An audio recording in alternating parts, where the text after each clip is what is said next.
Good afternoon, and thank you all for braving the second coldest day of the season. It is nice and warm in here. I'm Barbara Bodine, and I'm the director of the Institute for the Study of Diplomacy at the Edmonds Walsh School of Foreign Service, right over there. Founded in 1978, the Institute's mission is to bring together diplomats, other practitioners, scholars, and students from across and beyond Georgetown University to explore a wide range of global challenges and the evolving demands of diplomatic statecraft.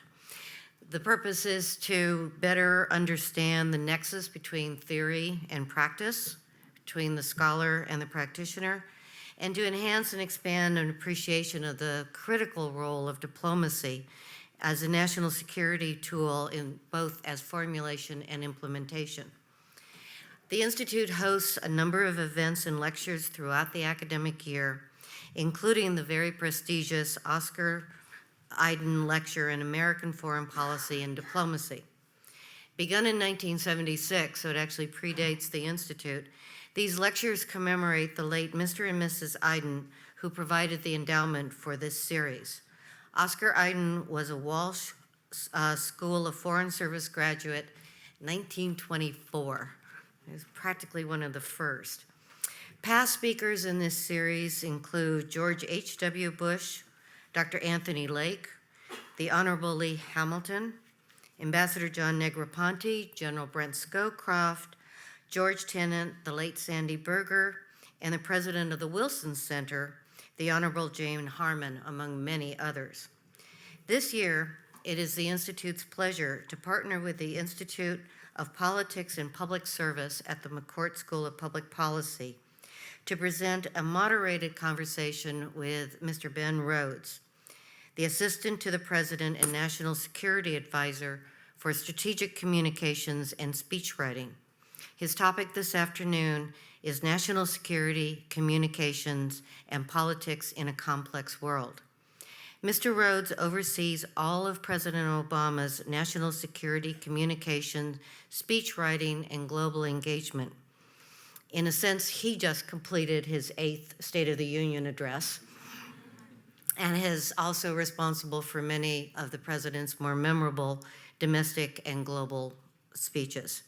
Previously, he served as Deputy Director of White House Speechwriting and a senior speechwriter for the Obama campaign.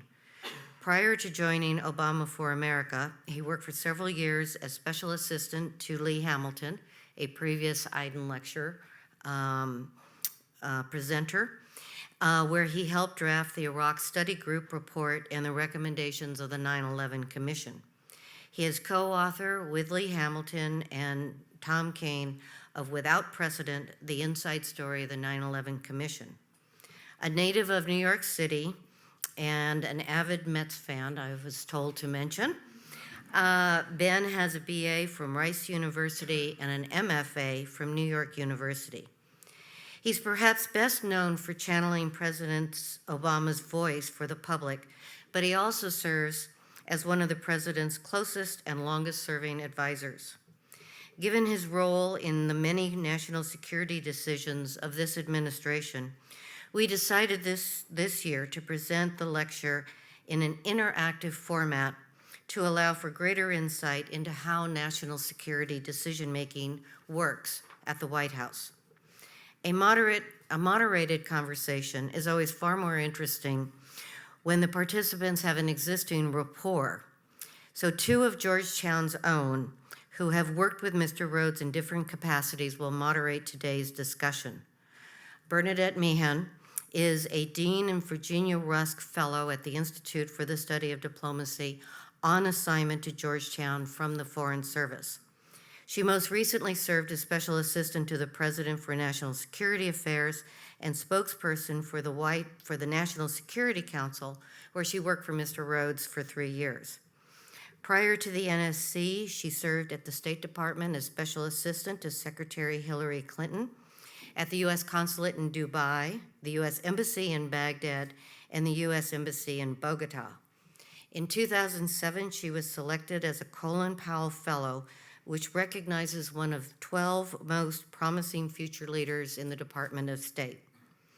Prior to the Foreign Service, she was Vice President of Private Banking at J.P. Morgan and Assets Management at Lehman Brothers. She's a graduate of Boston College. Elleithee is the founding executive director of Georgetown's Institute of Politics and Public Service. Before launching the Institute, he spent nearly 2 years as one of the top communication strategists in the Democratic Party. Most recently, he was communication director of the Democratic National Committee. He is a veteran of 4 presidential campaigns. He is a political strategist for 4 current and former United States senators and 2 former governors, has advised on an independent expenditure campaign, or the independent campaign, I can't quite do this one, independent expenditure campaign arms of both the DCCC and the DSCC, which he will translate later upon request, and has worked on numerous other state and local races. He's a founding partner in 2 of Washington's leading political consulting firms and is a frequent commentator on TV. Mo is a Hoya. He has an undergraduate degree from Georgetown School of Foreign Service and an MA in political management from the George Washington University. We have a great program today. I am very glad you are all able to join us, and with that, I am turning this over to Bernadette. Great. Thank you. Thank you, Barbara. Thank you, Ben, for being with us here today. As Barbara mentioned, I had the privilege of working for Ben for 3 years at the White House and really felt that you were one of the best bosses I've ever worked for. And in fact, when I was thinking about going to the White House and wasn't really sure whether it was going to be the right fit, Jake Sullivan, who at the time was the Deputy Chief of Staff at the State Department, said to me, if you have an opportunity to work for Ben Rhodes, it does not even matter what the position is, what you will be doing, you have to seize that opportunity. He is one of the best people you will ever have a chance to work for. And as usual, Jake Sullivan was correct, and it was a fantastic experience. So I'm excited to be able to share with some of my new Georgetown colleagues and students what that experience was like.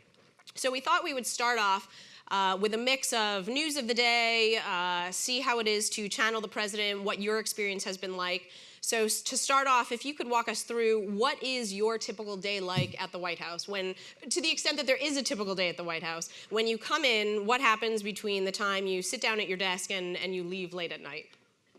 Well, I mean, you must have forgotten in the several months since you left that there's no such thing as a typical day at the White House. But I guess the best I could do is, I will get in the morning and I receive the President's daily briefing. As you all know, the President receives a daily intelligence briefing. Those of us who participate in that session with him get our own version of that briefing as soon as we get into work. So you start the day with generally, there's usually not a lot of good news in that briefing, so it's a sobering start to the day. Then usually we reserve that 9 o'clock slot to coordinate across the government on what the most important messaging and congressional national security issues are. So for instance, this morning we had a session on Iran to review the status of all the different pieces of the many events that rolled out over the weekend. You recall those sessions. I remember them fondly. Then we tend to have the President's daily briefing, and that will be Susan Rice and Avril Haines, the Deputy National Security Advisor, Lisa Monaco, myself, the Vice President when he is in town. And so that's always fairly normal. But then the rest of the day, it tends to be driven by several different things. One is, in my role, I participate in the Deputies and Principals Committees, which essentially are the policy-making bodies of the government. So the various deputies from across the State Department, the Treasury Department, the intelligence community, they will meet, or if an issue is ripe for some decision, the cabinet-level officials will meet. I don't go to all of those sessions because if you did, that's all you would do. But that's the kind of routine of policy making. That's one thing that could take up my time. The other elements are mainly if there is a major presidential engagement coming up, that is going to occupy my time. So if the president is going on a foreign trip, what is his schedule? What are we trying to get done? What policy are we trying to get across the goal line to announce? What speeches might he have to give? Thinking through essentially big presidential items, a trip, an announcement, a speech, that is something that will consume a fair amount of my time. If there is a very hot button pressing issue, there are no doubt going to be decisions that have to be made over the course of the day. So a situation like we had over the last several days, I will essentially cancel my schedule and do nothing but deal with Iran. So you're either planning for the next big thing that you know is coming, or you are responding to and drinking from the fire hose of world events. If that doesn't consume all of my time, there are a couple of other things. One is in the public diplomacy function I have is less prominent, but I think no less important. So kind of managing and overseeing the public diplomacy components of the government, our exchange programs, our global outreach, that takes up a segment of time. And then lastly, I have a series of issues that I've essentially taken some degree of ownership of, Cuba and Burma policy. So, occasionally checking in on things like that. But you always start the day the same way, and then it always ends a way in which you And couldn't what's predict. a typical ending of a day? If it's a good day, no surprises, what time are you at home? Well, I always say this to people. It's not. I'm always amused to hear your biography to be reminded that you worked at J.P. Morgan. The hours are not as bad in terms of sitting in the office as the people I know who are lawyers and investment bankers. I'll get in at 8, but I'll be out of there by 8 most days. Not saying that's a short day. Hopefully you could even get out by 7. I have a young daughter. But the problem is, it doesn't stop when you go home.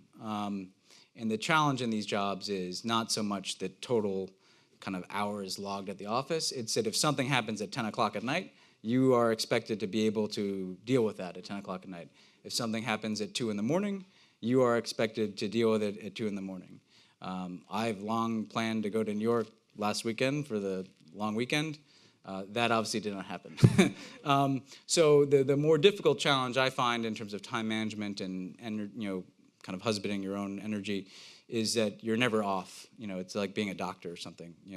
The phone could ring in the middle of the night, and that's all.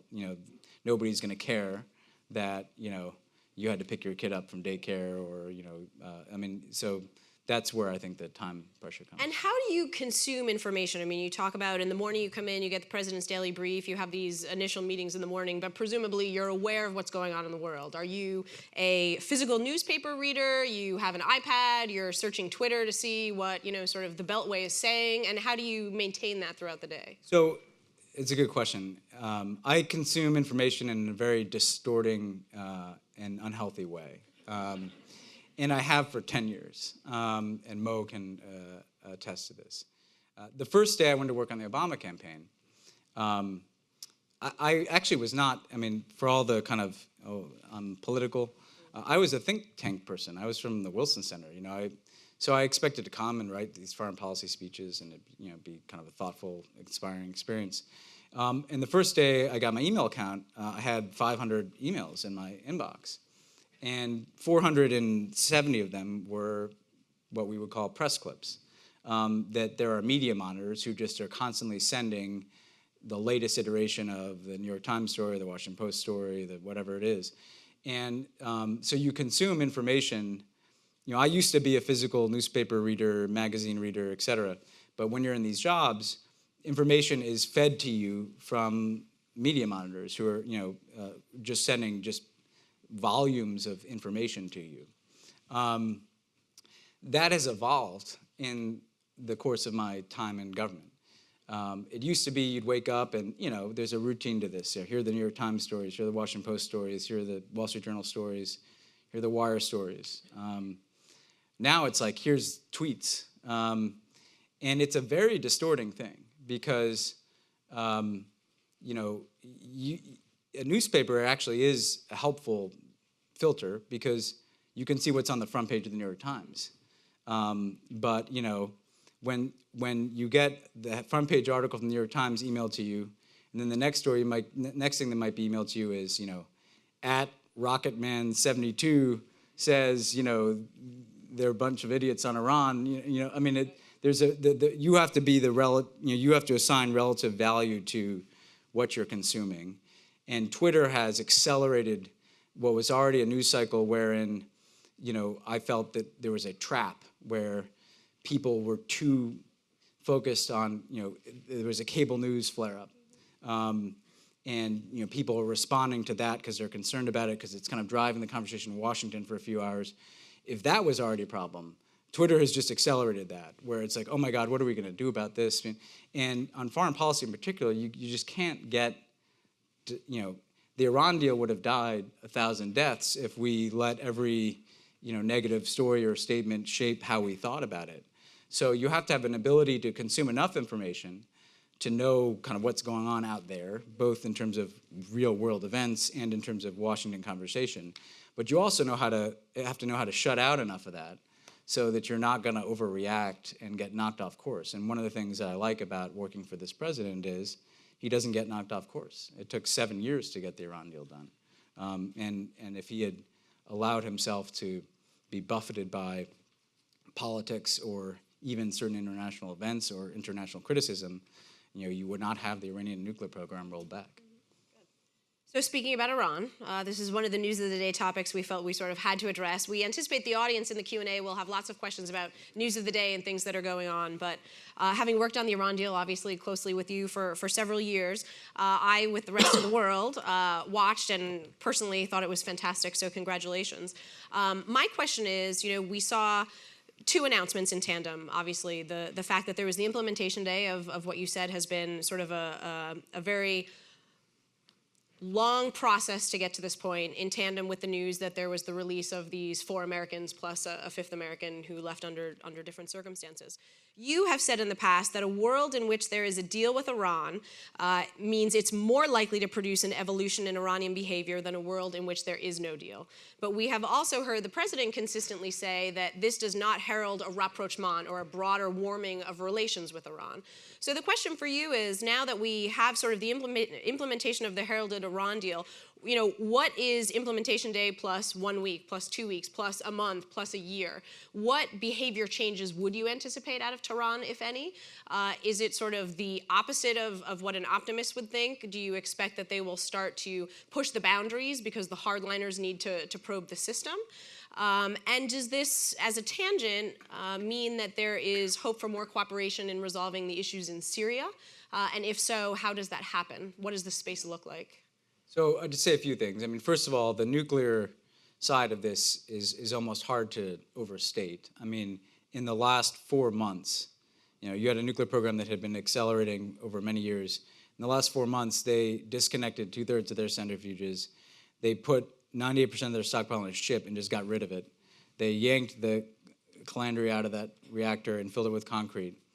By the way, before they even had the plan for the new reactor, they just wanted to get it done because that's how badly they wanted to get implementation day. So kind of a sea change in what their nuclear program looks like, and the issue that overhung this entire region, overhung the entire non-proliferation regime, really is resolved for the foreseeable future, provided continued monitoring. It does show, though, the important point is they really have clearly compartmented the nuclear issue and allowed Rouhani, Zarif, Dr. Elleithee, the head of their nuclear program, to manage that account. Because we had no problem, when there were issues with implementation, they were technical, we could raise them, say, hey, we have this concern, the concern was addressed. So there is this kind of, it's hard to overstate, the importance of, they really have decided to deal with the nuclear issue for the time being, at least, in a constructive manner. And the inspections regime is going to have to monitor whether there's any slippage in that. That's the first point I make. The second point I make is the nuclear negotiations established diplomacy and diplomatic channels between the two countries that just did not exist 3 years ago. And that doesn't mean that there's a change in behavior yet, which I'll get to. It does mean, though, that we can communicate with this government. 4 years ago, when something would happen, like the sailor incident, or anything for that matter, it was, we would have our UN ambassador find their UN ambassador, pass a message that their UN ambassador would then have to send back to Tehran, process it there in their system, which is opaque to us. They then will tell the Swiss at our interest section what the answer is to that message. I mean, this is not picking up the phone and talking to somebody, right? Clunky and time-consuming. Yeah, and inefficient, and you don't know who you're actually talking to, and you can't learn about how their decisions are made in Iran. And what has already been beneficial from the nuclear deal is that we have an ability to communicate and deliver messages. So on the American citizens, we were able to essentially roll the nuclear negotiations into a channel to resolve that issue, and that was difficult, and it was a negotiation with it, because everything with the Iranians is a negotiation, but we were able to grind that issue down and get it done on terms that we were very happy with. The sailors is actually, in many respects, a better example, because, I don't know where that incident would have led 4 years ago. You have, U.S. Navy personnel in Iranian waters near an IRGC, contingent, and you could easily see how in 2009 or 2011 it could have escalated. They're holding them. It becomes a crisis because it's a kind of a public issue in both countries. We have to respond before they're out in ways that escalate.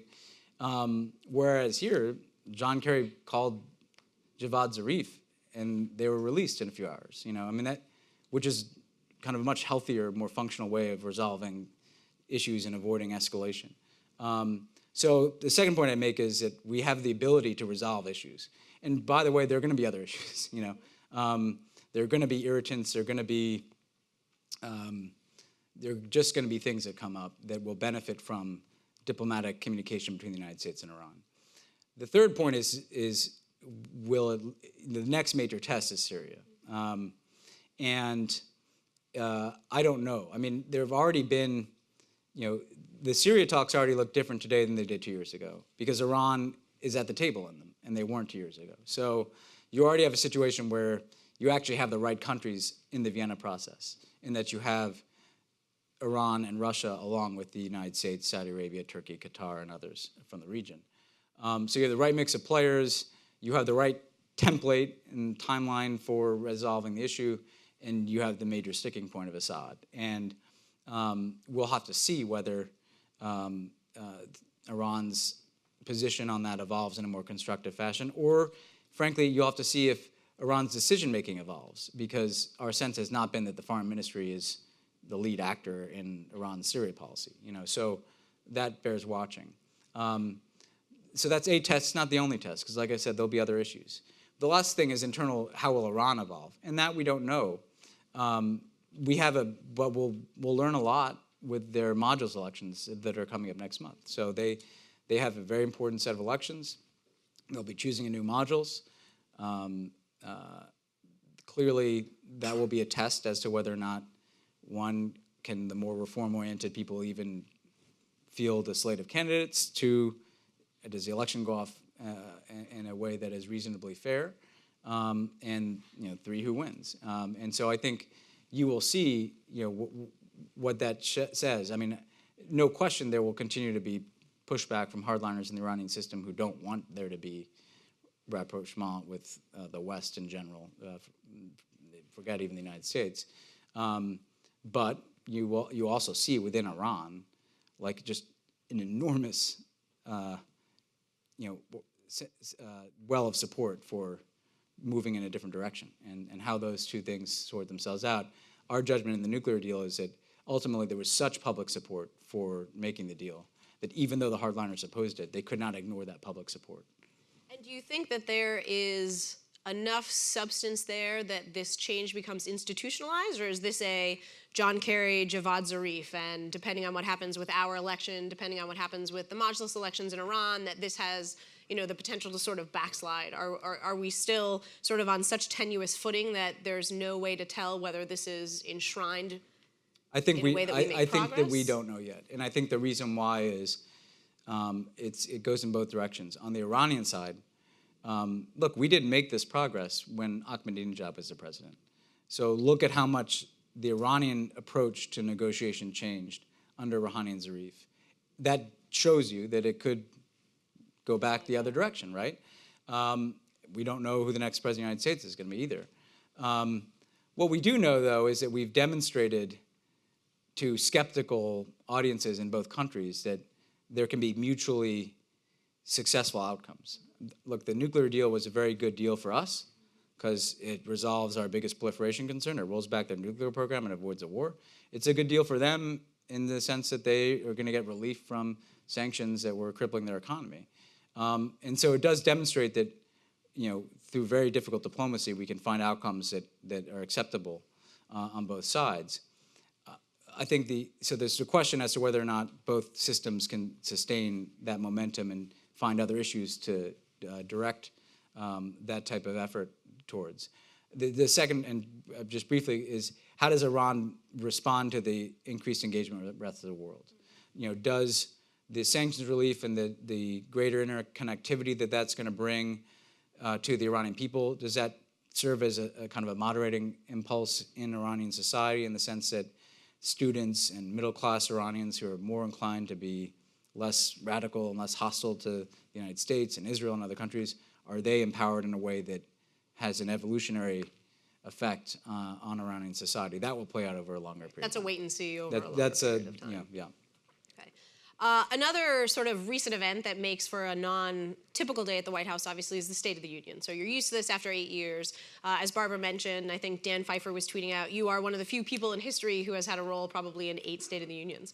As the writer of the Cairo speech, having a role in the president's Nobel Prize winning speech, some of the most famous and memorable speeches of his presidency. Can you walk us through what it is like to write a speech and channel the voice of the President of the United States? Do you walk in and sit down and have a beer and discuss an outline? Does he give you all of his notes on a legal pad? I mean, he is quite an eloquent writer himself. What is that process like? Do you like students here, get a paper back with lots of cross outs and red marks on it? Is that how you teach? That's not how I teach. How does that process work? Walk us through that. First of all, did anybody see the movie Bull Durham in here? Yep. So at least one person. I'm getting older. Yeah. Like there's a thing in that where Crash Davis, the Kevin Costner character, sets the record at the end for the most home runs by a minor league player in history, and he doesn't really want that out there. I kind of feel like that. Like 8 State of the Unions kind of suggests why have you been in the same job for 8 years?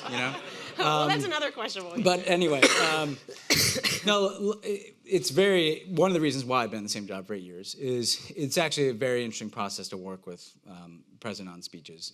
He cares about them. He cares about what he's saying, and he always wants to make an argument.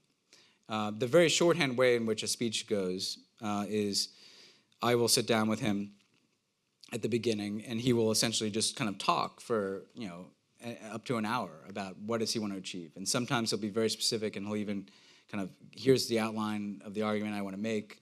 Sometimes he'll just kind of throw ideas out, even rhetoric out that he wants to put in there.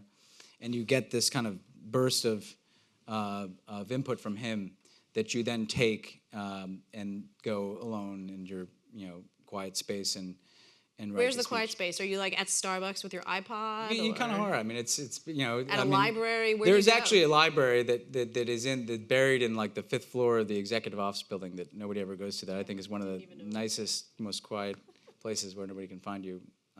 I've now ruined my until today. Yeah, until today. Or Starbucks. But you try to get some distance from. What's hard for me is I used to just be a speechwriter, and there you could just spend 4 days in isolation and see nobody and work on it.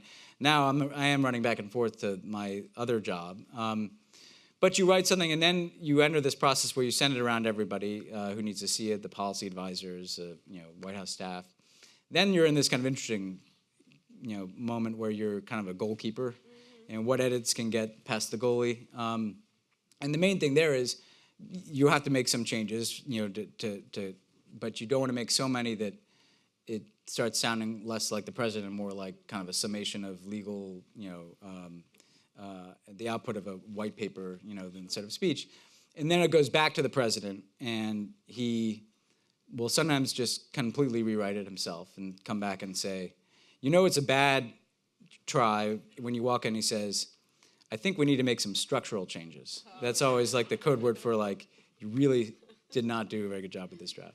And so that could be, that means you have to kind of go back and redo the outline and rewrite the speech. Or he'll just start line editing it, and he will just line edit it over and over again until he gets it in the way he wants. Now, he doesn't do this for the Tuesday statement on X announcement, but for a big speech, he will spend, he will go through 10 to 15 rounds of line editing until it's exactly how he wants it. The most high-wire version of this was the Nobel address, which was right after the Afghan announcement. So we did this big primetime speech at West Point. Then we turned around and write this Nobel Prize speech, thought it was great. The morning that we were going to leave to Oslo, he calls me in with John Favreau, the other speechwriter, and just gives us a totally different speech that he'd written by hand overnight. And when we left to get on the plane to Oslo, we hadn't even gotten him the draft of the speech, and we stayed up the whole night on the plane doing this crazy exercise. We finally made him go to sleep for an hour because he had to deliver the speech. And so that's like the most extreme version of, that's extreme speech writing. But the only thing I'd say just to the State of the Union is, what's interesting is, on the one hand, it's hard to say things new after 8 years. But on the other hand, you have 8 years to draw from. So when we came in, what was nice is everything he was kind of saying for the first time. And everyone was listening because it was this huge seismic change in America and hugely consequential world events. And so that was one kind of speech writing. Now, on the one hand, it's hard because people have heard Barack Obama for 10 years, and you don't want to sound like a greatest hits album, right? As good as those are, it's not as good as the first album. But you have a record. So what I liked about this State of the Union is it's not a hypothetical argument we're making about foreign policy. We're like, here's our approach. Here's the Iran deal. Here's how we dealt with Ebola. Here's how we dealt with Cuba. Here's why we think that this is the right way to deal with ISIL. So it's a very different kind of speech writing than 8 years ago, wherein 8 years ago you're trying to say, here's what I want to do, and now you can say, here's what I did, and here's why I think that's a better approach. And so this State of the Union was essentially kind of the summary on foreign policy. Hey, there's a lot of people who are saying a lot of different things about what we should do in the world. Here's what I've done, and here's why I think this is the right way to do things. What's your favorite speech you've written for him or worked on in some way? I never know the answer to that question. I guess the Nobel speech was the most interesting to me because it was a weirdly personal. Foreign policy is often hard to kind of personalize, but that was a very personal window into here's how Barack Obama looks at the world, how he approaches these issues, how he makes decisions. So I think that was interesting because you don't usually get to do that in foreign policy. And part of that's because he dug into it and he did so much of it himself that he was kind of leading us as speechwriters to letting us into his brain and directing us to, we were writing about policy. He came back with Martin Luther King and Mahatma Gandhi and Reinhold Niebuhr, and because he was trying to work through some stuff there. I mean, you try winning the Nobel Peace Prize when you're about to send 30,000 people to war, and he took it seriously, and what came out was interesting. Then there are lots of other ones that were fun or interesting all the way back to the campaign, but I'd point to that one. So someone, going back to the campaign, as someone who worked on the other side of that primary in 2008, I've long been an admirer of your work, even if it was begrudgingly so, for 2 years there. Besides the speeches that we talked about and that you're so well known for, you've become a national security and foreign policy advisor to the president on everything from Egypt and Libya and Syria to the reopening of relations with Myanmar and Cuba. So I want to take a step back and wonder how the hell you got there. Because you don't come from the typical trajectory, neither diplomat nor professional politico. So let's walk through your path just a little bit. You grew up in Manhattan. What's your first political memory? That's an interesting question.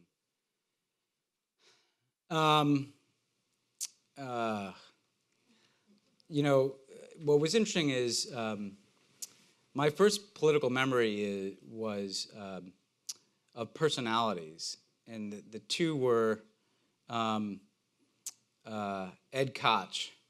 I remember there's still a picture of me when I was like 6 years old, wearing a plastic batting helmet with a wiffle ball bat, like standing with Ed Koch in Central Park, because he used to just walk around and I thought it was so cool. Like the mayor just walks around by himself, and he's this big, larger-than-life personality. And so New York politics, which you know something about, is kind of like it's not like anywhere else. It's this kind of personality-driven thing. And I remember being intrigued by that. But in terms of national politics, the surprising thing is my dad was like a Reagan devotee. Like he loved Ronald Reagan.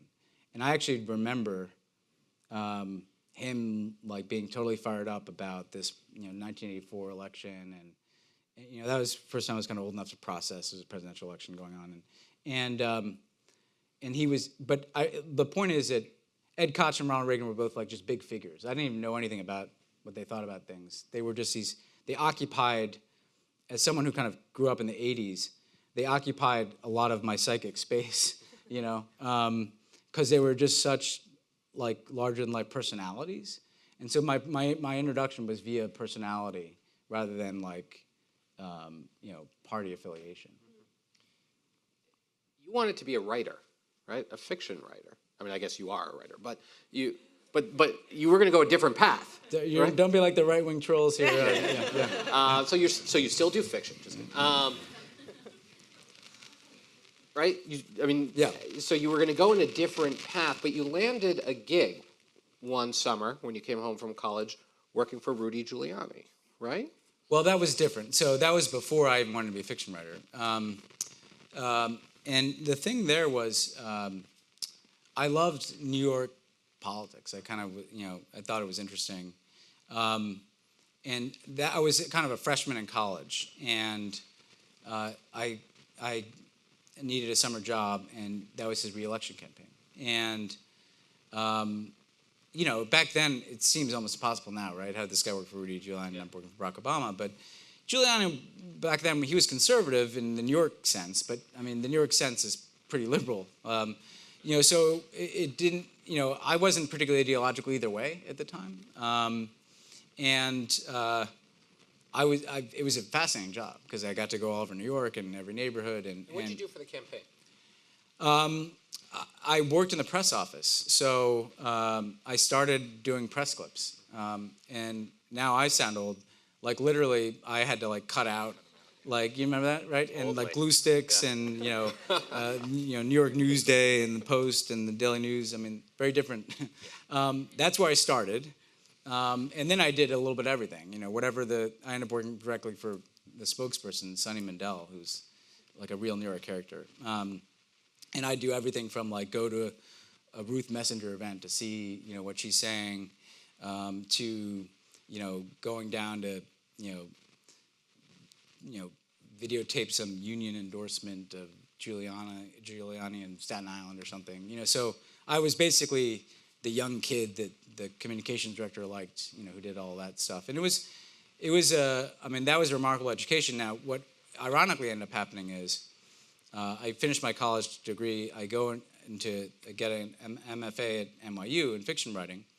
But I stayed interested in New York politics, and I was working on a city council campaign for another larger-than-life machine boss, Vito Lopez, who ended up having a very precipitous downfall for those who follow New York politics. But he was running a city council candidate in Brooklyn who I was working for, a Democrat. It just shows New York politics, you work for, the local person. And on 9/11, I was working a polling site because it was election That was day. primary day. Yeah, that was primary day. So I was like watching a polling site in North Williamsburg for this city council candidate, Diana Reyna. And 9/11, I had a kind of unmolested view of the whole thing. I saw the second plane hit. I saw the first tower go down, and my fiction masters felt very irrelevant to the scale of the moment that I was in as a New Yorker, and that was the first kind of. I've had if I had always had an interest in politics and an interest in writing, suddenly I was less interested in the fiction writing as soon as that happened, and that was kind of everything after that was about getting involved in whatever was going to happen after 9/11, and I didn't know what form that would take. I always say to students, I never set out to be like in the White House as a speechwriter. I only ended up in the White House as a speechwriter because I didn't set out to do that. If you had done all the things you think you should do to get in that job, I never would have gotten that job. I just did things that led me there through a different kind of route. So how did you go from being an aspiring fiction writer, watching the calamity of 9/11 in real time in New York, to Washington and putting that new motivation into practice? So I finished that degree in the spring. And that's kind of a degree where you go to school at night and you have a bunch of jobs in the day. So it wasn't going to be, but I did need to figure out, okay, what am I going to do now? It's not like law school where you go to a law firm. You don't go to the fiction writing, department. So I was looking at jobs in New York, which, encompassed like kind of publishing, because that's what someone would do with that type of degree in New York. But I said, what I really wanted to do is get into journalism and international affairs. That was kind of where my head was. I know how to write. I have a decent educational background in this space, and I'll do whatever I need to do to get in the door. So I came down to Washington. I interviewed with a whole bunch of different people, and one guy at Foreign Policy magazine said to me, "Look, you're telling me you want to write," and I was very honest. I was like, "I want to write. That's my skill." But I want to be connected to international affairs. I want to be connected to these events. He said, "Don't come work for this magazine. You'll end up, maybe you'll fact check a few sidebars, and 6 months from now you'll get to write like a nice little piece about something." He's like, "If you want to write, like you ever think about being a speechwriter?" And that's actually not something that anybody ever thinks about becoming. And he said, because I know this guy Lee Hamilton, who he just told me yesterday that he's looking for a speechwriter, and to let him know if I see anybody. And so he connected me with Hamilton, who was running the Wilson Center, and I clicked with Lee Hamilton. I got this job. Here's this guy who's a former congressman from Indiana, now running a think tank. Couldn't be more different from me as a New Yorker, but kind of dispositionally had a very similar kind of pragmatic view of the world that I ended up, developing, and so I always tell people, like, that was a chance to take. I was in New York. I could see where that would lead, but I moved down to Washington, went to work for this guy Lee Hamilton, set up in a new city where I didn't know anybody, and 6 months after I went to work for him, he got appointed vice chair of the 9/11 Commission. So suddenly this job, it was a good job, but was kind of in the quiet think tank corner of the world, was caught up in these big events. And so some of it was I was lucky to work for a Democrat who was appointed to the 9/11 Commission and the Iraq Study Group. So I got this kind of hands-on experience on the two biggest issues of that time, terrorism and the Iraq War, working for Hamilton. How'd you meet Barack Obama? So I, in 2004, like everybody, well, not everybody else, like some of us, was very, I was a kind of an early believer. I was kind of following even the Senate campaign. This guy looked different. Not just looked different, but like was different from kind of what I saw in Washington. And so I always kind of had I was one of those people who was hoping he had these bigger ambitions.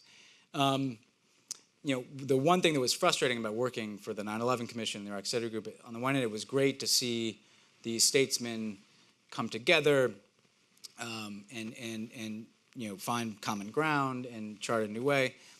But you also get a sense that, the 9/11 Commission can have recommendations. It can make government better at intelligence sharing and homeland security, very important things. But that's not going to change the fundamental direction of our foreign policy. The Iraq Study Group, same thing. We laid out a blueprint of things that we thought should happen in Iraq. But you realize that there's only so far you can get if you're not political. The politicians make the decisions that direct the course of our foreign policy. And so I felt very strongly that I wanted to work on a political campaign in 2008 because all the things I'd learned about the U.S. government and our foreign policy, the only thing that was really going to redirect that was who was going to win that election. So I kind of started offering myself up to be a speechwriter, and I actually wrote speeches for Mark Warner in 2006, like a handful of speeches. I think you, Mo, you were connected with them, yeah. And but he decided not to run for president in the fall of 2006, which is right when Barack Obama dipped his toe in the water. So I immediately just basically, and this is the other piece of advice, is work for free. I just said, I knew enough people around Barack Obama that I was just like, look, whatever you want me to do, I'll do it. And I wrote, I remember writing in January of 2007 an op-ed for the Irish Times, about our Irish policy. I was ready to do anything, but they needed it. They needed it. What ended up, answer to your question is they needed a speechwriter. They needed a speechwriter who could do foreign policy because they didn't have that. Foreign policy was going to matter a lot in the election because our difference with Hillary Clinton at the time was the Iraq War vote, and things of that nature. And the principal foreign policy staffer that he had ended up getting deployed to Iraq. So I ended up having to fill a bunch of that space, Mark Lippert. On campaigns, interesting things happen. You become kind of the utility player. So you're doing the speech writing, but you're also, someone needs to prep the senator for an interview on foreign policy. Somebody needs to help draft the debate prep materials. And so suddenly you're kind of in different spaces. And that was a role that kind of emerged for me over the course of that campaign. I'll ask one more question about that campaign and toss it back over to more current events. But one of the things I remember most vividly about the 2008 campaign was it was all about Iraq. It was all about Iraq. It was all about Iraq. And that was the symbol of the change that he was calling for until about 6 weeks before Election Day, when the economy, the bottom dropped. And suddenly, it was all about the economy, and it was all about the economy, and it was all about the economy. You're the foreign policy guy. You're the national security guy. What do you do, right? When suddenly the orientation of the campaign has shifted, not the core message, but the orientation has shifted, and you're now playing in different waters. What do you do? So I'd say a couple of things. First of all, what's interesting with the Iraq, all about Iraq thing, this connects it to Iran, is the week I went to work for Barack Obama, full time, was the week of that YouTube debate when he said, in response to a question, that he would engage the leaders of Iran. This guy listed kind of all the bad guys in the world, Iran, Cuba, North Korea, and said, would you engage them without preconditions? And he said, yes. And he was attacked. That was a big mistake. We can't talk to these people. I was one of the guys that attacked Yeah, you probably, yeah. And he did something very interesting. And I remember it's one of the first times I met him in person. He was like, I think that's wrong. I think that's the kind of thinking that got us into Iraq, right? And so we constructed this whole argument that took Iraq and made it bigger. and was like, you know what? The same mentality that says that, you have to go along with this war in Iraq says that you can't even talk to Iran, and that's going to lead us into another war with Iran. And that struck a chord. So we were able to take Iraq and build this bigger argument about doing things differently. And what's been very gratifying about sticking around for so long is to see the opening in Cuba and the nuclear deal with Iran, because it's kind of rooted in that. It shows that arguments you develop in a political campaign, there's a thread that runs all the way through to implementation day. But that aside, on the economy, there are a couple things. One thing that's interesting is that when you're a speechwriter in a campaign, you know this, if you write the first speech on a topic, like you're the guy on that topic, expert, right? Yeah. So I used to write speeches about domestic policy too. And I wrote a speech in March about rolling out our kind of Wall Street regulation, approach. So I became kind of the regulation guy. And what I remember is when Lehman Brothers collapsed, Bernadette used to work there. When Lehman Brothers collapsed, he was going to have to give a speech the next day at Colorado, some rally. And they're like, Rhodes, you got to rewrite the speech overnight. And I'm like, why am I rewriting the speech? And by that time I was kind of just doing foreign policy because it's general election. And they're like, because you wrote the speech in March on this stuff, and basically just take that and get with the econ guys and figure it out. And I remember talking to Brian Deese, and he's like, and this was the moment in which I shifted from being on a political campaign to governing, because we were clearly likely to win. I remember him saying to me, Ben, there's a 50% chance that the global economy collapses tonight. And I was like, what do you mean? What does that even, what am I supposed to do with that? And he's like, well, there's this yen trading, and if things go a certain way in Japan, the entire global economy could just collapse tonight. But it's only a 50% chance, And so we were in a different space. Yeah. So the first thing I remember about that is this wasn't a hope and change exercise anymore. This was very consequential events are already happening. There's a vacuum of political leadership in the country. And he was already having to act more so than normal for someone who hasn't won yet. He was going to have to start kind of acting like someone who was governing. The transition was as if he was already president. I mean, it was very strange. We had no space. So that's what I remember at the specific point of it feeling like this isn't just some notion. We're already, what we say matters to markets. Global markets are going to pay attention even though he's still a candidate. Then the last thing I just say about this is what was difficult for my job when we got in, and people forget this, is nobody wanted to hear about foreign policy for the first 2 years of the administration. We do the State of the Union, and I'd submit my foreign policy section, and they'd tell me to cut it in half because nobody in the country, they wanted economy. And actually, I remember one of the sources of tension that developed in the kind of interagency was people felt like the White House wasn't letting people, when it was centralizing the discussion of issues on foreign policy. No, the White House was saying nobody's allowed to talk about foreign policy because all people want to hear about is the economy. So it was actually hard out of the box to explain what we were doing on some very important foreign policy issues because the demand was entirely the political demand, and frankly the public demand was, what are you doing to 700,000 jobs are being lost a month? Okay, I'm interested in your non-proliferation policy, but what are you going to do to stop this?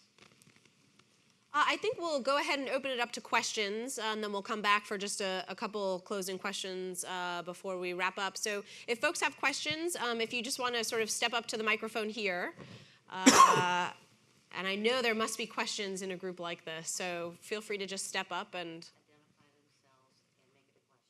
yes, please make it a question. Welcome very short comments, but it should be a question, and just let us know where you're from. Hi, my name is Rebecca. I actually am a federal government employee.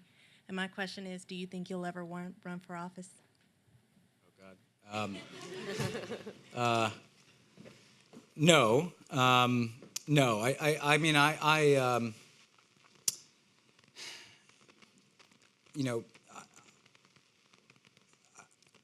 Well, it's an interesting question. I've never thought about it. But no. This is how it starts. Yeah. I will say this. I'm more likely to kind of go in the direction of, having my own views and kind of wanting to be heard on issues, but not necessarily wanting to run for office. I do think that I know a bunch of people kind of my age, a lot of whom worked kind of on the Obama campaign, who are wrestling with this question. It is not an appetizing thing to think about doing. I cannot imagine like fundraising, half my time or so. I do worry that like I see a lot of people from the Obama campaign and the Obama administration who are like probably 20 years ago would be running for Congress by now, who are like working in Silicon Valley or doing something else because the demands of running for office and being in office are so different than when like Lee Hamilton was there and you just tried to be the best congressman you could and you went home to explain things to your constituents and maybe you raised money for like a month before your campaign, which lasted 2 months, So I don't feel a personal like itch to do it in the first place, and I'm more likely to kind of do other things. But the broader point, I guess, is that, I hope that as people are wrestling with issues of campaign finance reform and other things, that there is this kind of thought about what type of people are we disincentivizing from running for office. I'm not talking about myself. I'm talking about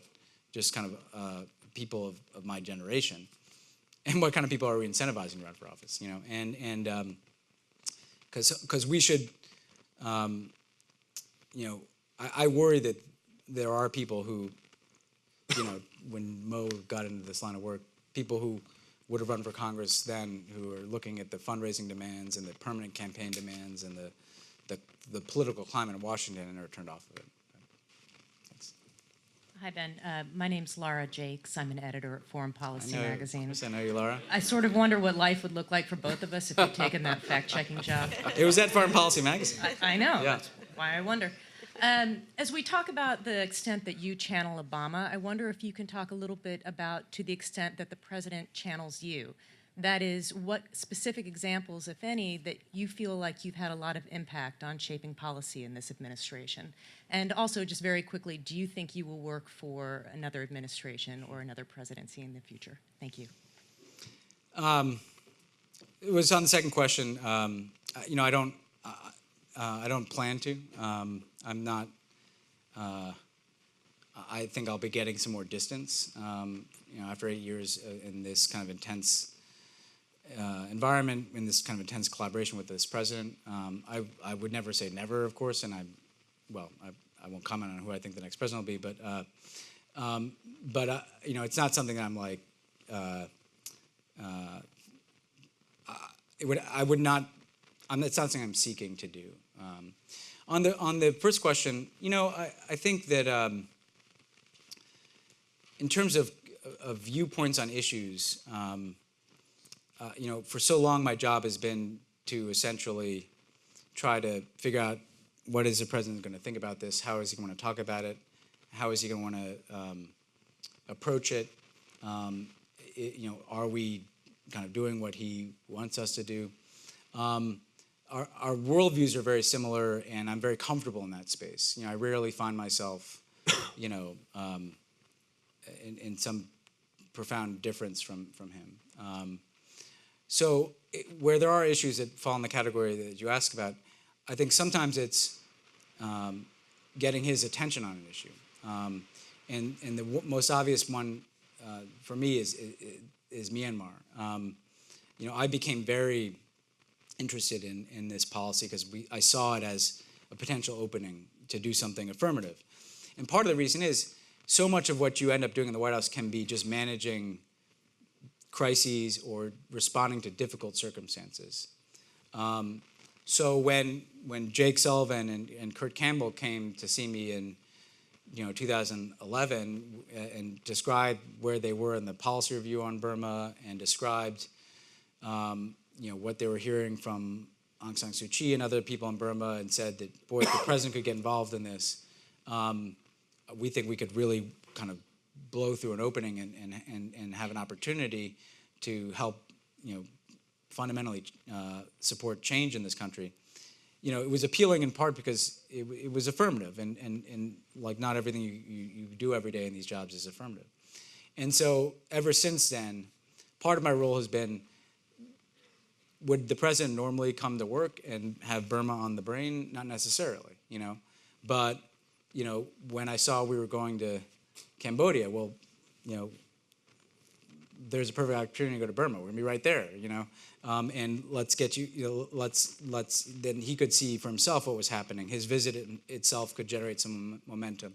And so over the years, I think that's an example of, here's an issue that a little bit of presidential attention can make a difference. And part of what I can do is make sure he doesn't lose the thread on this, that he's checking in regularly. Before the election in Burma last fall, I went out with the letters from him to Thein Sein and Aung San Suu Kyi, and so that's an example not so much of having a different view or changing his mind, so much as he very much supports what we're doing and has, but it's keeping a focus and attention on something that might otherwise not get that focus and attention. And Cuba was a bit, someone had to do the talk with Cuba, but a lot of people had a lot of other things going on. So again, for me, it's less of like changing his mind about something and more of, actually, I know that Cuba is something he very much wanted to do, and so I wanted to help him do that. But it's more, how can you make sure that something is getting a sufficient amount of presidential attention and engagement? Because absent doing that, it's not clear that there would be a normal, focus on something like a Burma. Hi, my name is Theo Montgomery. I'm a sophomore here in the School of Foreign Service, and I'm very interested in climate change, and I think a lot about the intersection between national security and international affairs and climate change. Obviously, it's a very global issue, and I wanted to ask you a little bit about Barack Obama's legacy with climate change. How important do you think it is in terms of thinking about his legacy, and how much do you think is going to carry over into the next 4 or 8 years, depending on who's president? Do you think climate policy is going to stay similar or change depending on which party comes in? If you have any thoughts on that, Thank you. So it's hugely important, and I won't even make the case for why it is, because I think that is evident. The things I'd say in terms of the legacy, when we came into office and went to Copenhagen in 2009, and that climate conference just collapsed. There was no framework for how to approach international climate change, in the sense that you had a Kyoto framework in which the rich countries have to do a lot, the developing countries, including China and India, don't have to do much at all, and by the way, the rich countries have to write a big check for everybody else to mitigate the consequences of climate change. And that was just not going to work. It was designed for a different time. So we had to do a number of things. One, we had to kind of build a new framework to address climate change. And that's the one that ended up being Paris, wherein we still do more as developed countries, but everybody has to do something. There is a mix of financing for adaptation and mitigation when it comes to climate change. But that importantly, not only are people committing to do things, there is transparency and reporting associated with those commitments, so there's an ability to monitor that people are living up to their obligations and their responsibilities over time. But there are two other really important things that happen. One is, and this is, the president really did, we made climate change a bilateral issue with all these countries. So it's not just, Todd Stern's a wonderful negotiator, but part of what unlocked some of this is, with China, climate change became one of our leading bilateral issues. With Brazil, with India, when we showed up to talk to them, they knew that that was going to be in the top 2 or 3 issues that we were going to be dealing with. If that wasn't the case, you never would have had the joint announcement with China a year ago, in which they set out targets to reduce their emissions, that basically created the space for Paris to happen. So one thing that has to continue to happen is we have to make climate change a bilateral foreign policy issue in all of our major relationships, especially with the emerging countries, with China, India, South Africa, Brazil, Indonesia. When we meet with ASEAN countries, this is what we talk about. And so that kind of changed the conversation, because suddenly they're going to talk to the United States, not just about terrorism, but also about climate change. The last thing is the mobilization of the market forces in the private sector. And this is the thing that kind of unlocked the ambition associated with Paris, because the innovation of Paris is not only do you have everybody signing up to these commitments, but every 5 years we're going to renew those commitments. And if you look at what the United States did on clean energy, with the extra push in funding we made and in fuel efficiency standards we made at the beginning of the administration, we created all this activity that we have nothing to do with in the private sector that allowed us to hit our targets much faster than we thought. And so if you apply that theory globally, if the signal coming out of Paris is that there are market forces that are going to be driving the direction of clean energy, and there's going to be investments in technology, like along the lines of what Bill Gates announced, a venture capital fund in this space, 5 years from now, those targets can get much more ambitious. So instead of just being a kind of 2.5 degrees target, we get down to 2 degrees. So that's all kind of been set in motion. So some of this is inevitable. And people say, well, new president comes in office and they might. First of all, I think tearing up a deal that the entire world has signed up to would be a strange way to start your time in office. I mean, this isn't even just the nuclear deal. This is 197 countries. I mean, I guess you could do it, but it would be a strange way to start your time in office. The second thing is, I think this movement in the private sector is happening anyway. India is getting into solar energy, and that's going to happen.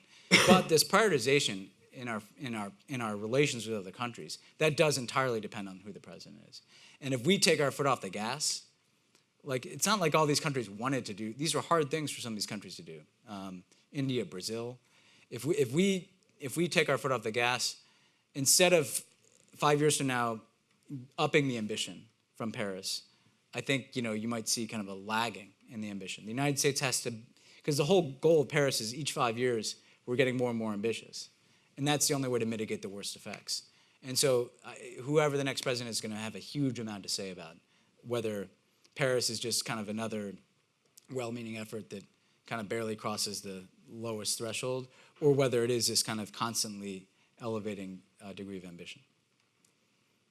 Thank you for the Q&A today. It's been very insightful. My name is Mike Fox. I'm a second-year Master of Science in Foreign Service student and a fellow at the Institute for the Study of Diplomacy. I'm curious if you could share an anecdote about when what you felt was internationally right was at conflict with what might have been domestically, politically popular, and what your thought process was during the decision-making involved, especially drawing on your own background in campaign work. Thank you. It's an interesting question. It's one of my students.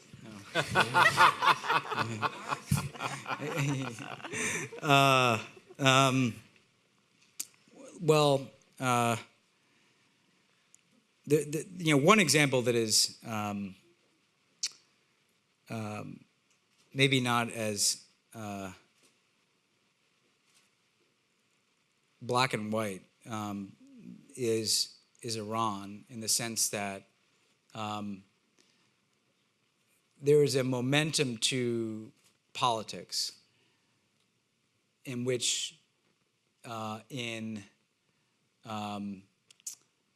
January of 2000, January 2014, there would have been another sanctions bill. And so we reached the interim deal and in November, but every 2 years there's a sanctions bill in Congress, and passes 99 to nothing because one person just happens to be out of town. And there was another bill like that was kind of working its way through committees and everything. And we reached the interim deal, but we met with a bunch of members of Congress, a bunch of outside interest groups, and they all said, okay, well, the deal is good, but we're gonna have to pass these sanctions. And we said, well, no, you can't. We just reached this interim deal. We're gonna see if we can get a permanent deal. And they're like, well, we'll pass the sanctions with a trigger, for after, some time period. And they kept thinking that we would say yes to something. And the president said, no, and I'll veto. Whatever you do, I'll veto it. And there was a kind of a week where that was more than a week, but there was this period of time when nobody knew quite what to do with that. And we didn't know exactly how that was going to play out. Because that was not the politically popular thing, certainly on the Hill. And you had the Israeli prime minister opposing the deal very publicly. You had our Gulf partners who were pretty influential around Washington opposing it. And what was interesting though is that it was the argument in miniature that we had in a much bigger way after the deal itself. When the president kind of drew a line and said, I think this is right, and I will use every last power I have as president to try to get it done. It kind of called a bluff that was, people just assumed, well, this is how we do things, right? We pass these sanctions bills, and and he was like, no, you're gonna have to have a public argument. You're gonna have to win a public argument with me about whether that's the right thing to do, and it was incredibly motivating to work for him because it was like, a little daunting, but at the same time, doing something that flies in the face of how things are done, it makes it much more interesting to come to work. And it essentially kind of surfaced the underlying issue, because the underlying issue is, if we always have to pass a sanctions bill, the underlying issue is we always have to be in conflict with Iran, which leads all the way, frankly, to confrontation. And so what was interesting about that respect is, I don't know, public opinion was kind of split, but certainly opinion in the city wasn't. I mean, people were very skeptical of the Iran negotiations and very pro-sanctions. And what was interesting is seeing what happens when the president essentially kind of calls that bluff, and suddenly everybody has to kind of show their cards. And every time we did that on Iran, nobody really was confident that they had a winning hand against them. But on the flip side of this, right? How does it impact the negotiation side, right, in this equation, when you've got political leaders on the opposite side here being very loud, being very vocal, right? They're coming at you on Iran, domestic political opponents coming at you on Iran before you finalize the negotiations with the Iranians, right? Or Cuba, or whatever the issue is. When domestic politics starts to flame up, how does that impact what you guys are doing on the international side? Well, I think it cuts both ways. Some people could make the argument that, well, there's a bad cop dynamic where, they know we've got some hardliners just like, every country does, and so therefore that puts pressure on them. But also it cuts the other way, in which they're thinking, like, can these people live up to any commitments, and can they follow through on what we're trying to negotiate? I see my role in sometimes akin to, it's a funny thing for someone to say who's like, short and, not, but I'm like the blocking, like if Wendy Sherman was the running back in the Iran negotiations, I'm just trying to give her the space, like you shouldn't have to worry, Wendy, about all this stuff back home, Congress and, the media churn on this. So some of my role in this job is to try to give the diplomats the space to just do their jobs and not have to worry about it. And I actually remember literally being in discussions with all of us and saying, you guys think about the nuclear,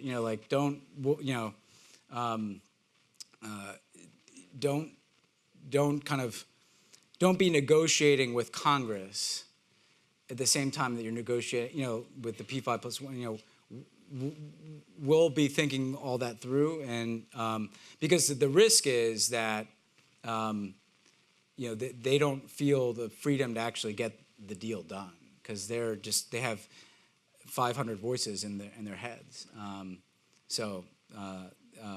Part of this is absorbing some of that, and that's part of what a White House has to do. Hi, I'm Ross Hollister. I'm a graduate at the School of Foreign Service. First of all, I just wanted to express my appreciation for the State of the Union address. I thought that was a great speech. My question actually is related to a foreign policy issue that didn't come up in this speech, which is the United States intervention in Libya. I was curious if you could situate the overthrow of Muammar Gaddafi within the larger context of Obama's foreign policy. Thank you. Yeah, well, it's there are many things that converge there. One is, that actually is like the clearest instance of a humanitarian intervention that we've done, in that the impulse behind intervening really was one of humanitarian concern for civilian populations that we saw at great risk, coupled with essentially the credibility of the international community, which had been, enshrined within a UN Security Council resolution, essentially calling on that behavior to stop. If essentially Gaddafi ignores that, there's a huge humanitarian consequence for the people who are endangered in places like Benghazi and Misrata and other places. And essentially the international community's just, seen its word proved to be totally hollow. Situating it inside situating the context of our entire foreign policy, one, from a humanitarian intervention standpoint, it achieved the finite objective of stopping and averting a humanitarian catastrophe in the case of Gaddafi's forces slaughtering these citizens of Libya on the ground. In the context of the wider turmoil in the Arab world, it essentially led to Libya being more of a vacuum than it was before, because Libya had essentially been hollowed out. There was not like a government in waiting or a long-standing civil society or a history of institutions that were prepared to take the place of Gaddafi once he was gone. So essentially, once the intervention resulted in Gaddafi's demise, you had the humanitarian benefit of having saved a lot of lives, but then you had an enormous political and security vacuum because there was not a governing structure that was ready to take his place. I think when we look back on that, what's difficult to wrestle with is, what could we have done differently to prevent the situation we have today, whereas you have this vacuum in Libya, you have these warring factions, you have a breakdown in security in many different places. And I think that, I think we presumed that the governing structure that we were interacting with, the TNC, was more connected than they were to people on the ground. In other words, you had technocrats who were saying and doing the right things as it related to setting up a new government and pledging to be inclusive, interacting with foreign countries, but they were not able to essentially control the militias that were holding territory in different parts of Libya. So you never connected a political structure to the security challenge. And then two, in that circumstance, what do? We had a program with the Europeans that was going to be focused on kind of training security forces and demobilizing militias. But absent that political entry point, that never really took off. Now, in Washington, this is often framed as, well, we should have gone in heavier in Libya, but the challenge is the Libyans didn't want us there. The only thing that they agreed on is they didn't want any foreigners there. We had to fight just to get like a UN office there. So I think it points to, if you in the context of the Obama, the arc of it, it demonstrates that the United States can bring together the world and accomplish something in very quick period of time in the way in which that intervention was set up that saved a lot of lives and that showed the international community can do these things. On the other hand, it's been part of this broader trend across the region where you see that there's an erosion of the authority vested in the establishment, but there's nothing ready to take the place of that establishment. And that's essentially, we're dealing with that in different iterations in many different countries. It's certainly, as you look at Syria, causes you to, again, question if we went into Syria militarily, would that improve the situation or would it not? And we have about 10 minutes, a little bit longer. As we I'll look try to at keep the my answers queue brief. here. So. All right, my question will be brief. My name is Andrew Bowling. I'm a sophomore in the School of Foreign Service, and my question is a bit less technical. Given your relationship with the president over the last 8 years, what is something that you most admire about Barack Obama?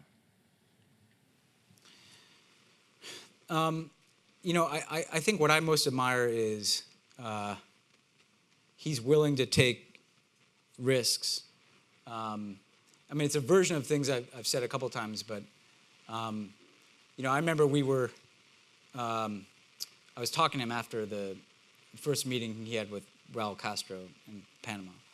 And that whole thing had gone well because it wasn't just Cuba, like the whole hemisphere was so welcoming of this, and you could see that that we'd kind of broken this, through this, seal that had kind of put the United States in one place in the hemisphere for decades, and now we're having a different conversation.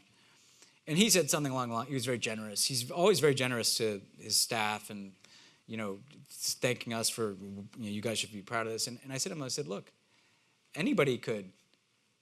Did I do the negotiations with Cuba? Yes. Anybody could talk to these guys. It takes a president to say, I'm going to open relations with Cuba. He is willing to, again, challenge convention and do things. The only reason, no rational person, I think, would look at our Cuba policy and think that that made sense and was worth continuing. But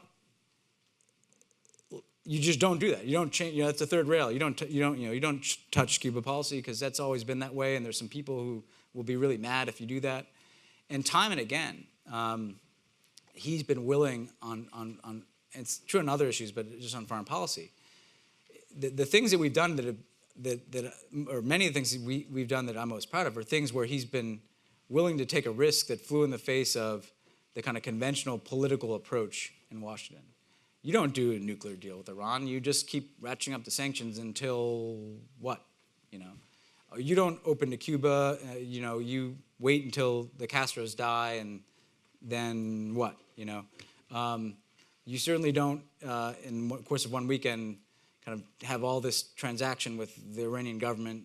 He's willing to take criticism, and I think people, are, they're kind of pricing that in, but that's rare. And I think when you look back at the totality of all the things that have happened, foreign and domestic, a lot of them are things that would only happen if you have a president who's willing to be criticized or take risks or do things that are different than the way they've always been done.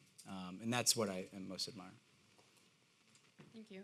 My name is Stefania, and I'm a graduate student in the School of Foreign Service. I wanted to ask you about your work with the president as a speechwriter. And as we all know, the president can write very well in his own name, and his speeches have a certain narrative and a story behind that do not limit to a single sentence within the speech. So how do you strike that balance between telling the story and also getting the policy message across? So how do you personalize foreign policy in your own words, as you mentioned before? Yeah. So it's interesting. He's usually more interested in the story than anything else, because he knows that when we're giving a speech about in Africa, right? Well, that's not just kind of like a set of development policies. There's a whole story behind that in terms of the history of the country we're in, the place of that country in terms of its stage of development, its intersection with the United States. He's usually more interested in a speech at trying to kind of surface the underlying tensions or issues that inform the policy issue than just saying, here's my 9-point plan for X, because that's kind of how his mind works. The first challenge, I guess I'd say, is that how do you maintain that thread of speaking about things in a way that tells the story? I mean, most Barack Obama speeches have a normal arc. Here's how we got to where we are. Here's what the situation is, and then here's what we should do about it. So by the time he gets to the plan, he's already kind of described the circumstances and hopefully created a logic that makes the policy prescription seem inevitable. Because if you have a certain view of how we got to where we are and where we are, if you've done that persuasively enough, our policy prescription should make a lot of sense. That's the quick answer I'd give. The one issue I'd highlight is terrorism, where he is resistant. He could go out and beat his chest. He has enough of a record to do it when it comes to counterterrorism. But I think he also is of the view that presidential rhetoric creates its own logic and momentum towards policy outcomes. And so if you are, we've been in this controversial space, and he said in the State of the Union that ISIL is a very serious threat. It's an enormous threat, obviously, to the people who they are terrorizing and killing, and it's a threat to our people. But it's not an existential threat to our nation in the sense that they don't risk the destruction of America in the way that the Soviet Union did. That's a controversial statement. But the point is that if we declare this as World War III, the logic of that is we should have tens of thousands of troops in Syria. So, and so you have when you're actually president, you have to think through. If I start describing something in these terms, what is the practical step that would lead from that? That would follow from that.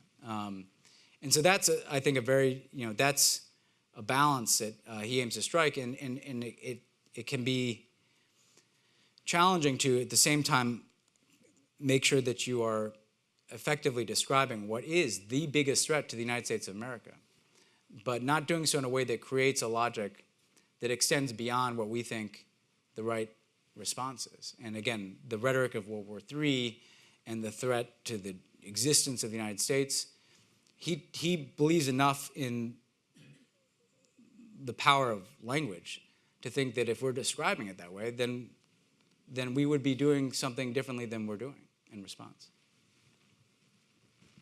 Hi, thank you. My name is MJ Crawford, and I'm a graduate student here and also a fellow at the Institute for the Study of Diplomacy. Of course, the Obama administration has been duly praised for having a diverse administration and also its staff. And personally, I've seen the complete benefits of having racial, ethnic, and gender diversity at work, and having different backgrounds leading to different perspectives, which leads to greater policy innovation. And I was wondering if you could give an example of a time where maybe there was a policy innovation or idea that really was the product directly of diversity in the office and the people around the table. Thanks. Let's say a couple of things. First of all, and I'm not saying this to be glib, I have learned a lot from President Obama because of his own diversity. And I'm going to give a different example than that because that's too easy. But literally, when it comes to the window into Africa or Southeast Asia, places that he knows very well, in Africa, for instance, he is, in all of his speeches, from the moment I went to work for him, he's always coming again and again to the issue of corruption and the visceral kind of loathing of corruption that is a part of daily life in Africa. And you should see the audience response when he's in Kenya or in Ghana when he raises these issues. It is like he is tapping into something that people have pent up.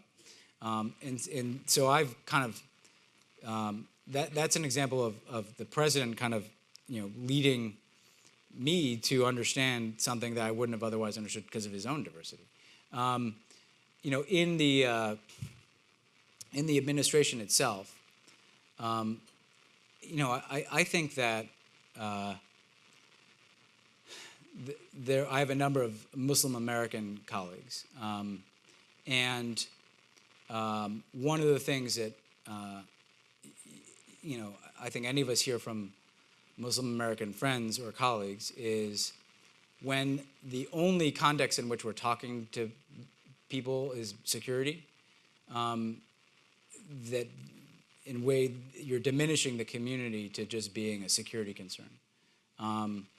So we raise the security issues, but I think we're always very clear that, you know, that part of this is it doesn't make any sense to stick to, you know, you're doing ISIL's work for them if you portray this as a war between the United States and Islam. But part of this is also we have a very successful, resilient, diverse Muslim American community that is thriving in different fields. And they need to be not, again, in the language, so the language in the State of the Union, I think, is informed by our colleagues who are Muslim Americans who, you know, who've told us about how the community feels stigmatized. So that's one very clear example, because it would be, and I, by the way, I'd encourage it regionally, ethnically, because you're gonna take messaging, I mean, alone. You're gonna be much better at communicating to an audience if you know what that audience thinks. This is something I learned from political campaigns. When I came into office, you know, the US government does a lot of analysis of foreign publics, and what do they think? What do they think about terrorism? What do they think about nuclear weapons? Well, I asked them, because you have the ability to kind of, you know, do your own research, what do they want to work with the United States government on? What do these people actually care about? Because if you're going to Iowa, you wouldn't say, I want to talk to these people about these two issues over and over again. You'd want to know, what do they care about? You know, they care about the farm bill, and they care about, you know, ethanol, and but we don't do the same thing with foreign audiences. And when you ask the question, well, they care about entrepreneurship and science and technology, and they care about education exchange.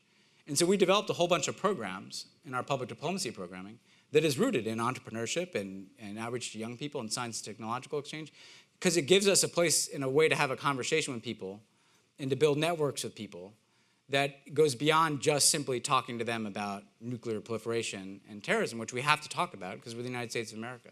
So some of this is diversity in our own government, and some of this is, you know, thinking through from a messaging perspective, who am I talking to?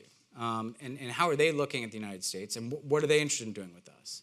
And that's something I think we can do more of. I think we are just about out of time. Do you want Barbara to just take one last, or maybe we could have people in line fight it out, or just go with the person who's first in line, since he seems to be larger than everyone else too. I'll be quick. Luis Ponce from Puerto Rico, an SFS alumni. Many of my countrymen in this last State of the Union address were hoping that Obama was going to talk about the economic hardships Puerto Rico is facing, especially because, you know, as you have said, Obama's administrations broke the seal with Cuba, so the U.S. policy towards the Caribbean is also changing. And the Cuba policy has always been tied to Puerto Rican policy, you know, hoping that Obama would be a difference because of his uniqueness. And just recently, beginning this year, the Supreme Court voted to accept two landmark cases about Puerto Rican bankruptcy law and its relationship with the United States. So my question is, was Puerto Rico ever discussing being included in the State of the Union address? Why, if it was, why was it taken out? Or if you could just share your thoughts about this issue? Maybe we can just take the other two questions also, and then you can just sort of divide up. That way everyone has a chance. Very quickly. Sorry. I was wondering what the greatest experience was working at the White House. The last one. Hi, my name is Dongwon Kim, and first year Asian Studies program at School of Foreign Service, and I just want to, given the fact that there is no mentions of North Korea for today, so I just want to bring up briefly, and what should be the next step for the United States and allies and partners in the region? And do you think the policy of the strategic patience is going to be also viable options or policy for North Korea for next administration? Thank you. So thank you both. And I can do that quickly. Puerto Rico, and again, I don't work directly on that issue. I think in the context of this State of the Union, the president did set out to have this be a different State of the Union. I think in previous years, he probably would have dealt with Puerto Rico in the State of the Union. But he did not want to give a traditional kind of set of policy proposals and responses to policy issues. Because it's his last one, he wanted to step back and kind of address these big themes that get at kind of the direction of the country generally. And so that makes it harder to pull very important issues. I mean, and they're very important issues. One the president talked about all the time, My Brother's Keeper, his initiative with young African-American men, wasn't in the State of the Union, but because this was a thematic treatment of what are these big things we have to get right. Puerto Rico is clearly a very important policy issue, but frankly, I think that was more a symptom of just the nature of how this was a different State of the Union, and you didn't find a lot of policy in it, and even specific issues, but more thematic. Korea, I'll do North Korea next. I think that the strategic patience point is made as if there's an alternative that is going to make them denuclearize in a near-term time frame. And this is another one of these issues where, it just is the case that, we're not going to precipitate like a conflict on the Korean Peninsula. So then any policy response is calibrating the mix of what diplomatic and economic pressure can we apply on North Korea? How can we work with China to apply more pressure on North Korea because that's its principal lifeline? How can we align our own capabilities in terms of missile defense and our posture in Northeast Asia so that we're best prepared to protect our allies and our own territory? So this is an area where the effective, there are a range of tools that we have to try to apply pressure and create openings with the North Koreans. And it's really the calibration of those tools. And, part of what we can get right is, we've encouraged Japan and South Korea to work more collaboratively with one another as well as us. I think we've made progress on that recently. We'd like the Chinese to apply more pressure. I think there's more that they can do vis-a-vis the North Koreans. But again, I think anybody who tells you that there's a quick solution to this issue is not confronting the reality that this is something where we're just going to have to set the table, apply the pressure, create the off-ramps for North Korea, and take care of our own defense capabilities in Northeast Asia, precisely because of the level of threat that it poses. And lastly, in terms of best moments in the White House. I mean, it's hard to point to one. For me personally, Cuba was a particular high point just because I had worked on it for a long time, and all these things had to kind of come together on December 17th. We had to last year we had to do or 2 years ago we had to do a prisoner exchange. We had to announce a coordinated announcement of the normalization of relations. The Cubans had to release other prisoners and take some other steps. We had to take, part of what made that meaningful to me, and this is a good note to end on, is, I heard in the coming weeks from people who would say, I never thought that I would want to. One person, told me that they never wanted to. They were kind of hardline on Cuba issues, and then they went to Cuba for the first time after our announcement, and they didn't know how they were going to feel. It's a Cuban American, and this person told me that, he felt completely at peace. Like he felt like something had reconciled for him. And I've heard from individual Cubans to say that this changed their future. They had a kind of ceiling that they saw in their future that had changed. And the point is that they're individual people's lives who are tied up in all this. I talked to Amir Hekmati's sister, and she, sitting looking at me with tears in her eyes in the White House, describing her twin brother. We have these debates in Washington as if there's like a football game going on, and or this is some exercise in, who can sound the best on the news, but like there are individual lives underneath all of these debates and all these decisions. And the things that have given me the most satisfaction are when you realize it's something that the president has done has made somebody's life better. That's a wonderful note to end on. Thank you for being so very generous with this, with our audience this afternoon. And thank you for your service. Thank you.